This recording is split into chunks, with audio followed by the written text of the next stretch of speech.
ಕುಂಟನ ಹೊಸಹಳ್ಳಿ ಆನಗಲ್ ತಾಲೂಕು ಹತ್ರ ಬಂದಿದ್ದೀವಿ. ಅಡಿಕೆ ತೋಟ. ಹೌದು. ಎಷ್ಟು ವರ್ಷದ ಗಿಡ ಇದೆ ಸರ್ ಇದು? ಇದು 10 ವರ್ಷದ ಗಿಡ ಆಗಿದೆ. ಎಲ್ಲೋದ್ರೂ ಕೂಡ ಪ್ರಕೃತಿಯ ತುಂಬಾ ಡಿಫರೆನ್ಸ್ ಅಂದ್ರೆ ವೈಪರೀತ್ಯ ತುಂಬಾ ಪ್ರಾಬ್ಲಮ್ ಆಗಿತ್ತು ಸರ್. ತುಂಬಾ ಮಳೆ, ಈ ಮಳೆ 4-5 ತಿಂಗಳಿಂದ ಕಂಟಿನ್ಯೂಸ್ ಈ ಭೂಮಿ ಕೂಡ ಇದೇ ರೀತಿಯಾಗಿ ಹಸಿಯಾದ ತೇವಾಂಶ ಇತ್ತು. ಅಂದ್ರೆ ನಮಗೆ ಫಂಗಸ್, ಅಂಡೊಳಕ, ಇಡುಮುಡಿ ರೋಗ, ಕೊಳೆ ರೋಗ, ಸುಳಿ ರೋಗ ಬರೋ ತುಂಬಾ ಪ್ರಾಬ್ಲಮ್ಸ್ ಇರುತ್ತೆ. ಬಟ್ ಅಂತದ್ರಲ್ಲೂ ಕೂಡ ಸರ್ ಈಗ ಎಷ್ಟು ಇಳುವರಿ ಬಂದಿದೆ ಸರ್? ಹೋದ ವರ್ಷ ಸುಮಾರು ಅರ್ಧಕ್ಕರ್ಧ ಡಿಫ್ರೆನ್ಸ್ ಆಗೈತೆ. ಡಿಫ್ರೆನ್ಸ್ ಆಗಿದೆ. ಈಗ 60ರಿಂದ 70 ಕ್ವಿಂಟಲ್ ಬಂದೇ ಬರುತ್ತೆ. ಅಂದ್ರೆ ಎಷ್ಟಾಗ್ತದೆ ಸರ್ ಅಲ್ಲಿಗೆ? 270ರಿಂದ 80 ಕ್ವಿಂಟಲ್. 270ರಿಂದ 80 ಕ್ವಿಂಟಲ್. ತೂಕ ಹೆಂಗ್ ಬಂದಿದೆ ಸರ್ ನಿಮಗೆ? ಹೋದ ವರ್ಷ ತುಂಬಾ ಡಿಫ್ರೆನ್ಸ್ ಆಗೈತೆ. ನಮಸ್ಕಾರ ಎಲ್ಲ ಅಡಿಕೆ ಬೆಳೆಗಾರರಿಗೂ ನನ್ನ ನಮಸ್ಕಾರಗಳು. ನಾನು ನಿಮ್ಮ ಪ್ರೀತಿಯ ಮಂಜುನಾಥ್ ಮತ್ತು ನಮ್ಮ ಸಂದೇಶ್ ರೆಡ್ಡಿ ಸರ್. ನಾವು ಇವತ್ತು ಕುಂಟನ ಹೊಸಹಳ್ಳಿ ಆನಗಲ್ ತಾಲೂಕು ಹತ್ರ ಬಂದಿದ್ದೀವಿ. ಸ್ನೇಹಿತರೆ, ಇಲ್ಲಿ ನಮ್ಮ ಜೊತೆಗೆ ನಾಗರಾಜ್ ಸರ್. ಸರ್ ತಮ್ಮ ಹೆಸರು? ನಾಗೇಂದ್ರ ಅರಳೇಶ್ವರ್ ಅಂತ ಹೇಳಿ. ನಾಗೇಂದ್ರ ಅರಳೇಶ್ವರ್. ಹೌದು ಸರ್, ಇದು ಅಡಿಕೆ ತೋಟ. ಹೌದು. ಎಷ್ಟು ವರ್ಷದ ಗಿಡ ಇದೆ ಸರ್ ಇದು? ಇದು 10 ವರ್ಷದ ಗಿಡ ಆಗಿದೆ. 10 ವರ್ಷದ ಗಿಡ ಆಗಿದೆ. 4 ವರ್ಷ ಆಯ್ತು ಕಟಿಂಗ್ ಮಾಡ್ತಾ ಇದ್ದೆ. ಸಂದೇಶ್ ಸರ್, ನಿಮ್ಗೆ ಎಷ್ಟು ವರ್ಷದಿಂದ ಪರಿಚಯ ಸರ್? ಸಂದೇಶ್ ಅವರು ಸ್ವಲ್ಪ ಹೆಚ್ಚು ಕಡಿಮೆ ಬಿಸಿನೆಸ್ ನಾವು ಸ್ಟಾರ್ಟ್ ಮಾಡೋದ್ರಿಂದ ಒಂದು 10 ವರ್ಷದ ಮೇಲೆ ಆಯ್ತು. ಹೌದು ಸರ್. ಹೌದು ಸರ್, ಈಗ ಅಡಿಕೆ ತೋಟನ ತುಂಬಾ ಖುಷಿ ಆಗ್ತಿದೆ ಸರ್ ನೋಡೋದಕ್ಕೆ. ಹೌದು. ಯಾಕೆಂದ್ರೆ ಎಲ್ಲೋದ್ರೂ ಕೂಡ ಪ್ರಕೃತಿಯ ತುಂಬಾ ಡಿಫರೆನ್ಸ್ ಅಂದ್ರೆ ವೈಪರೀತ್ಯ ತುಂಬಾ ಪ್ರಾಬ್ಲಮ್ ಆಗಿತ್ತು ಸರ್. ಕಂಟಿನ್ಯೂಸ್ 6 ತಿಂಗಳಿಂದನೂ ನಾನು ನಿಮ್ಗೆ ಇದು 2ನೇ ಸರಿ ಬಂದಿರೋ ಸರ್ ನಿಮ್ ತೋಟಕ್ಕೆ. ನೋಡ್ಬೋದು ಸ್ನೇಹಿತರೆ, ತುಂಬಾ ಮಳೆ, ಈ ಮಳೆ 4-5 ತಿಂಗಳಿಂದ ಕಂಟಿನ್ಯೂಸ್ ಈ ಭೂಮಿ ಕೂಡ ಇದೇ ರೀತಿಯಾಗಿ ಹಸಿಯಾದ ತೇವಾಂಶ ಇತ್ತು. ಅಂದ್ರೆ ಅಡಿಕೆ ಗಿಡದಲ್ಲಿ ತಾಯಿ ಬೇರುಗಳು ಇರೋದಿಲ್ಲ, ತುಂತುರು ಬೇರು ಇರುತ್ತೆ. ಬಟ್ ತುಂತುರು ಬೇರು ಇದ್ದಾಗ, ಈ ತರ ತೇವಾಂಶ ಇದ್ದಾಗ ನಮಗೆ ಫಂಗಸ್, ಅಂಡೊಳಕ, ಇಡುಮುಡಿ ರೋಗ, ಕೊಳೆ ರೋಗ, ಸುಳಿ ರೋಗ ಬರೋ ತುಂಬಾ ಪ್ರಾಬ್ಲಮ್ಸ್ ಇರುತ್ತೆ. ಬಟ್ ಅಂತದ್ರಲ್ಲೂ ಕೂಡ ಸರ್ ಈಗ ನಿಮ್ದು ಟೋಟಲ್ ಎಷ್ಟು ಗಿಡ ಇದೆ ಸರ್ ಇದರಲ್ಲಿ? 1700 ಚಿಲ್ಲರೆ ಆಗುತ್ತೆ. 1700 ಚಿಲ್ಲರೆ ಆಗಿದೆ ಸರ್. ಆಲ್ರೆಡಿ 2 ಕೊಯ್ಲು ತೆಗ್ದಿರಾ, ಫಸ್ಟ್ ಸೆಕೆಂಡ್ ಕೊಯ್ಲು ತೆಗ್ದಿರಾ. ಎಷ್ಟು ಇಳುವರಿ ಬಂದಿದೆ ಸರ್?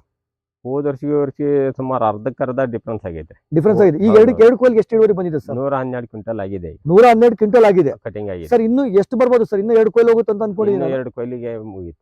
ಎಷ್ಟು ಬರ್ಬೋದು ಸರ್ ಟೋಟಲ್? ಇನ್ನು ಸುಮಾರು 160ರಿಂದ 70 ಕ್ವಿಂಟಲ್ ಬಂದೇ ಬರುತ್ತೆ. ಅಂದ್ರೆ ಎಷ್ಟಾಗ್ತದೆ ಸರ್ ಅಲ್ಲಿಗೆ? 270ರಿಂದ 80 ಕ್ವಿಂಟಲ್. 270ರಿಂದ 80 ಕ್ವಿಂಟಲ್ 1700 ಗಿಡಕ್ಕೆ ಸರ್. ತೂಕ ಹೆಂಗ್ ಬಂದಿದೆ ಸರ್ ನಿಮಗೆ? ಹೋದ ವರ್ಷ ತುಂಬಾ ಡಿಫ್ರೆನ್ಸ್ ಆಗುತ್ತೆ. ಹೋದ ವರ್ಷ ಎಷ್ಟು ಬಂದಿತ್ತು ಸರ್? ಹೋದ ವರ್ಷ 118 ಕ್ವಿಂಟಲ್ 75 ಕೆಜಿ ಬಂದಿದೆ. ಟೋಟಲ್ ಹೊಲಕ್ಕೆ. ಈ ವರ್ಷ ಎಷ್ಟು ಬರ್ಬೋದು ಅಂತ ಹೇಳ್ತಿದ್ರ? 270ರಿಂದ 80 ಕ್ವಿಂಟಲ್ ಬರುತ್ತೆ. ಅಂದ್ರೆ ತುಂಬಾ ಅತಿ ಹೆಚ್ಚು ಡಬಲ್ ಆಗಿದೆ ಸರ್ ಇಳುವರಿ. ಗಿಡನೂ ಕೂಡ ಹೆಲ್ತಿ ಆಗಿದೆ ಸರ್. ಈಗ ನೋಡ್ಬೋದು, ನೀವು ಎಲ್ಲಾ ಕಡೆ ಹೋದಾಗ ಫಂಗಸ್ ಇನ್ಫೆಕ್ಷನ್ ಆದಾಗ ಗಿಡಗಳು ಹಳದಿ ಆಗಿರೋದು, ಮತ್ತೆ ಸುಳಿ ರೋಗಗಳು ಬಂದಿರೋದು. ಸರ್, ಈ ಪ್ರಾಡಕ್ಟ್ ಅನ್ನು ಬಳಸ್ದಂಗಿಂದ ನಿಮ್ಗೆ ಏನಾದ್ರು ಆತರ ಪ್ರಾಬ್ಲಮ್ಸ್ ಎಲ್ಲರೂ ಕಂಡಿದ್ಯಾ ಸರ್ ಇವತ್ತವರೆಗೂ? ಪ್ರಾಬ್ಲಮ್ಸ್ ಏನಾಗಿಲ್ಲ ಸರ್, ಎಲ್ಲ ಚೆನ್ನಾಗಿದೆ.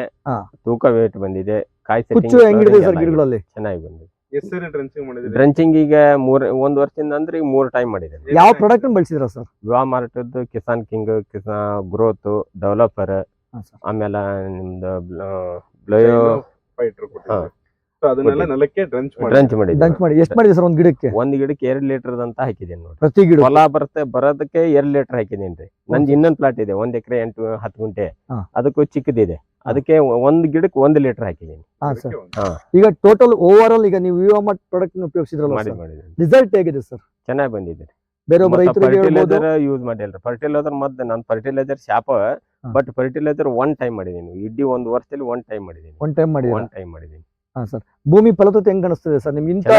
ಇಂಥ ವಾತಾವರಣದಲ್ಲೂ ಕೂಡ ಕಾಯಿ ಕೂಡ ಸೈಜು, ತೂಕ, ಮತ್ತೆ ನೋಡಿದ್ರೆ ಗೊನೆ ತುಂಬಾ ಗೊನೆ ಕಟ್ಟಿದೆ ಸರ್. ಈಗ ನಿಮ್ಮ ಊರಲ್ಲೇ ಸರೌಂಡಿಂಗ್ ತುಂಬಾ ಜನ ಮಾಡಿದಾರೆ ಸರ್. ಈಗ ನೀವು ಮಾಡಿದಾಗ ಸ್ಟಾರ್ಟಿಂಗ್ ಹೆಂಗೋ ಏನೋ ಅಂತಿದ್ರು, ಒಂದೊಂದ್ ಗೊನೆ ತೂಕನು ಬಂದ್ ನೋಡಿದಿರಾ? ಡಿಫ್ರೆನ್ಸ್ ಆಗಿದ್ರಿ. ನಮ್ಮಲ್ಲಿ ಕಟಿಂಗ್ ಮಾಡಿ ಗಾಡಿ ವೇಟ್ ನೋಡಿದ್ರೆ, ಮತ್ತೊಬ್ಬರ ಗಾಡಿ ತೋಟದಾಗ ಕಟಿಂಗ್ ಮಾಡಿದ್ದು ನೋಡಿದ್ರೆ, ನಮ್ದು ಇನ್ನೂ ಗಾಡಿಗೆ ಮಾಲ್ ಹಿಡಿತಿತ್ತು, ಹೆಚ್ಚುವರಿ ತೂಕ ಬಂತು. ಅವ್ರದ್ದು ಫುಲ್ ಆದಾಗ ಆ ತೂಕ ಬಂದಿಲ್ಲ. ಅದ್ರ ಮೇಲೆ ಡಿಫ್ರೆನ್ಸ್ ಗೊತ್ತಾಗಿದೆ. ಅಂದ್ರೆ ನಿಮ್ಗೆ ಲಾಟ್ ಆಫ್ ಡಿಫ್ರೆನ್ಸ್ ಅಲ್ಲೇನೆ ನಿಮ್ಗೆ ಗೊತ್ತಾಗಿದೆ ಸರ್. ಈಗ ನೀವೇ ಯೋಚನೆ ಮಾಡಿ, ಹೋದ ವರ್ಷ 112 ಕ್ವಿಂಟಲ್ 118 ಇತ್ತು ಪೂರ್ತಿ ಹೊಲಕ್ಕೆ. 2 ಬೀಡಲ್ಲಿ 118 ಕ್ವಿಂಟಲ್ 112 ಕ್ವಿಂಟಲ್ ಆಲ್ರೆಡಿ ತಂದಿದ್ರ. ಇನ್ನು 2 ಬೀಡಲ್ಲಿ ಇನ್ನು ಬರುತ್ತೆ. ಒಳ್ಳೆ ರೇಟ್ ಇದೆ, ಆದಾಯ ಕೂಡ ಒಳ್ಳೆ ಅಡಿಕೆ ರೇಟ್ ಇರೋದ್ರಿಂದ ತುಂಬಾ ಒಳ್ಳೆ ರಿಸಲ್ಟ್ ಬಂದಿದೆ. ಪ್ರತಿಯೊಬ್ಬ ರೈತರಿಗೂ ಬಂದು ಕೂಡ ಅಡ್ರೆಸ್ ಬಂದು ಕೇಳಿದ್ರೆ ನೀವು ಹೇಳ್ಬೋದು ಸರ್. ಈಗ ಈ ರಿಸಲ್ಟ್ ಇದೆ. ಸಂದೇಶ್ ಸರ್ ಅವರ ಮಾರ್ಗದರ್ಶನ ಕೂಡ ಇದೆ. ಹೌದಾ? Thank you sir. ಪ್ಲಾಟಿಗೆ ಚೆನ್ನಾಗಿ ಮಾಡಿದೆ. ಶುಂಠಿ ಪ್ಲಾಟಿಗೆ ಸರ್, ಅದನ್ನು ಕೂಡ ನೋಡೋಣ ಸರ್. ಶುಂಠಿನೂ ಕೂಡ ಯೋಗವು ಒಮ್ಮೆ ಬರುವುದು ನಮಗೆ, ಯೋಗ್ಯತೆ ಒಂದೇ ಉಳಿವುದು ಕೊನೆಗೆ.